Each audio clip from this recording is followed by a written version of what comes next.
इतनी ढेर सारी इंस्टाग्राम पे कमेंट्स आएंगे, मैम एक ऐसा प्लांट सजेस्ट करो जो कि बिगिनर फ्रेंडली हो और साथ ही साथ गुड लक लेके आता हो। तो जब गुड लक की बात हो और हम बात ना करें हमारे ये क्यूट से दिखने वाले जेड प्लांट की, तो हमने क्या ही बात करी प्लांट्स के बारे में।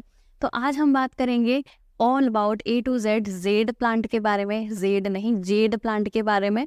और हम देखेंगे कि इसको कैसे प्रोपोगेट करते हैं, इसका कैसे सॉइल मिक्स बनाते हैं, क्या टेम्परेचर वाटर किस तरह की इसको रिक्वायरमेंट होती है और क्या क्या कॉमन प्रॉब्लम्स हम इस प्लांट के साथ फेस करते हैं। तो सबसे पहले तो मैं बता दूं, जेड जो है वो एक सक्यूलेंट वैरायटी का प्लांट है।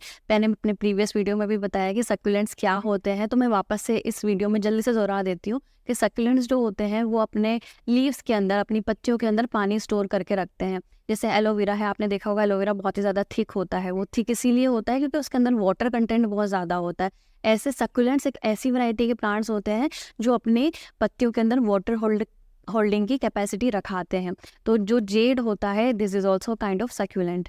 सक्यूलेंट की हम जब भी बात करते हैं, कोई भी सक्यूलेंट आप आंख बंद करके देखोगे तो वो सारे सनलाइट लविंग प्लांट होते हैं। उनको सनलाइट बहुत पसंद होती है, वो घर के अंदर कभी नहीं रखा जाता है ना। तो अगर मैं बात कर रही हूँ जेड प्लांट के बारे में, तो जेड एक ऑब्वियसली सक्यूलेंट है। तो सक्यूलेंट होने के साथ साथ इसको सनलाइट बहुत पसंद होती है, तो 3-4 घंटे की सनलाइट इसको बहुत अच्छी लगती है।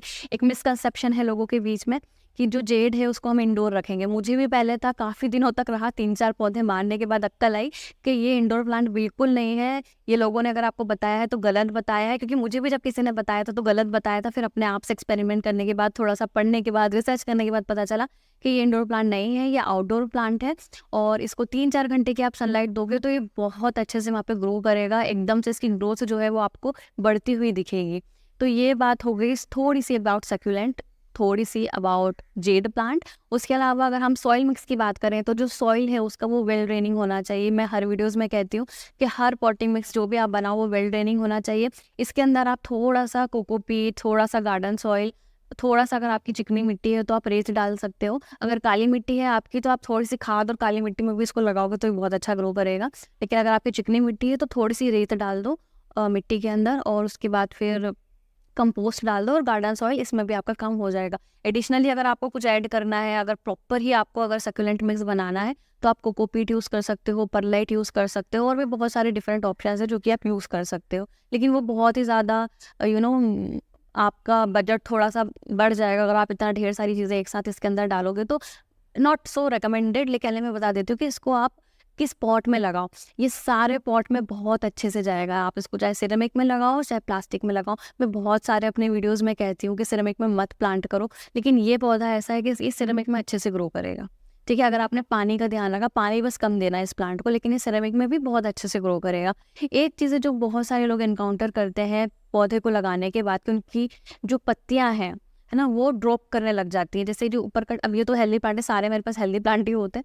तो जैसे ये जो प्लांट है ये तो काफ़ी हेल्दी सा दिख रहा है, तो ऊपर क्या होता है कभी कभी अगर आपके पास पौधा है तो ऊपर से जो पत्तियां हैं वो गिरने लगती है। यहाँ से पत्तियां जो है वो पूरी ये तो बुशी है जैसे, तो आपकी बीच बीच में से टूट टूट के पूरी गिर जाएंगी सॉइल में। इस तरह की अगर आपकी प्रॉब्लम आप फेस कर रहे हो तो 2 चीज़ें चेक करो। पहले तो ये चेक करो कि आप उसको पानी कितना दे रहे हो। अगर ज़्यादा पानी दे रहे हो या कम पानी दे रहे हो तो ये प्रॉब्लम फेस करोगे आप।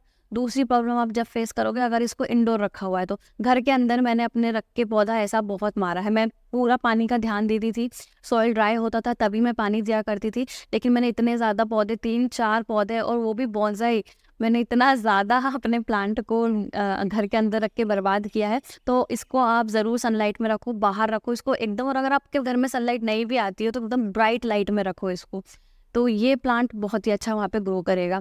एक प्रॉब्लम इसकी हो गई कि हम इसकी लीव्स अगर गिर रही हैं तो हम इसको कैसे सॉल्व कर सकते हैं। दूसरा है इसको कैसे प्रोपोगेट करना है। तो जैसे मैं आपको ये वाला प्लांट तो नहीं बताऊंगी, मैं अपना थोड़ा सा ये प्लांट बताऊंगी क्योंकि ये थोड़ा सा कम बुशी है तो इसको मैं तोड़ सकती हूँ ईजिली। तो अगर आपने ये देखा है, जैसे ये बिल्कुल एकदम से इरेक्ट प्लांट है, तो मैंने क्या किया कि मैं एक थोड़ा सा थिक जो इसका स्टेम है वो पिंच करूँगी बिल्कुल इसके मेन स्टेम से इस तरीके से, और इसको मैं लगा दूंगी डायरेक्ट सॉइल के अंदर।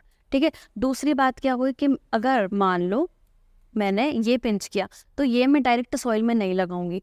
मैं क्या करूँगी कि पहले ये जो पत्तियां हैं, जो नीचे की जो मुझे पत्तियां दिख रही हैं, इनको मैं अलग करूँगी इस तरीके से। ठीक है, इसको थोड़ा सा हम नंगा करेंगे और उसके बाद फिर हम इसको डायरेक्टली लगा देंगे। तो ये नीचे की पत्तियाँ निकालना बहुत ज़रूरी है। क्यों? क्योंकि रूट्स डेवलप होंगी ना, तो रूट्स जब डेवलप होंगी तो सारा एनर्जी अपना रूट्स डेवलप के लिए लगाएगा ये प्लांट। और अगर मैंने पत्तियाँ इसमें लगा दी तो फिर इतनी ईज़िली ये ग्रो नहीं करेगा, इतनी ईज़िली रूट्स डेवलप नहीं होगी, हो सकता है कि शायद डेड भी हो जाए। तो ये चीज़ें हमको ध्यान रखनी होती हैं। सॉइल पोरस बनाइए, सनलाइट में रखिए। और ये प्लांट जो है ये आपका आउटडोर प्लांट है, ठीक है? Good luck, wealth, health, prosperity etcetera etcetera ये प्लांट घर के अंदर लेके आता है। उसके अलावा और कुछ इस प्लांट के बारे में बचा नहीं है।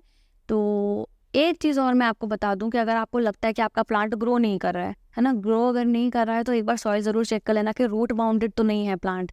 नीचे से कभी कभी क्या होता है कि इसकी जो रूट्स रहती हैं वो काफ़ी छोटी होती है, वैसे बारीक होती है, लेकिन पूरे पॉट को कवर करके रखते हैं। तो एक बार रूट बाउंडेड तो नहीं है वो चेक कर लेना। एक और चीज़ होती है कि अगर आपको अपने प्लांट को बॉन्साई फॉर्म देना है, बॉन्साई क्या होता है कि कोई भी बड़ा प्लांट है उसका एक छोटा सा पेड़ वाला वर्जन, जैसे आपने कभी देखा होगा कि बहुत ही छोटे छोटे से पेड़ जैसे एक पौधे होते हैं, तो उनको आप ट्रिम कर करके उसको थोड़ा सा रूट्स को ट्रिम कर करके आप एक बड़े पौधे को छोटे पौधे का आकार देते हो। तो इस तरीके से ये बॉन्साई आर्ट फॉर्म होता है। तो आप जेड का भी बॉन्साई बना सकते हो। जस्ट आपको क्या करना है कि ऊपर से फॉर एग्जांपल ये वाला जो मेरा प्लांट है, ये जो ग्रो कर रहा है, तो मैं इसको बस ऐसे ऊपर से ट्रिम करूँगी तो नीचे से बुशी होता जाएगा।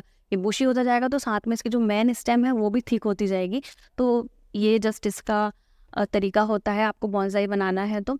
बाकी कुछ लोग क्या करते हैं कि अलग अलग तरीके से बॉन्साई बनाते हैं। कुछ लोग मोर बना देते हैं, मतलब आपके ऊपर है आप कौन सा स्ट्रक्चर उसको देना चाहते हो। तो ये सब था अबाउट जेड प्लांट। अगर आपकी कुछ क्वेरी है तो मुझे कमेंट सेक्शन में ज़रूर बताना कि कहाँ पे आपका जेड प्लांट अच्छे से ग्रो नहीं कर रहा है। और इंस्टाग्राम पे भी मुझे फॉलो कर सकते हो। Bye bye, we will see you in the next video. Video like करके ज़रूर जाना प्लीज़। Bye bye.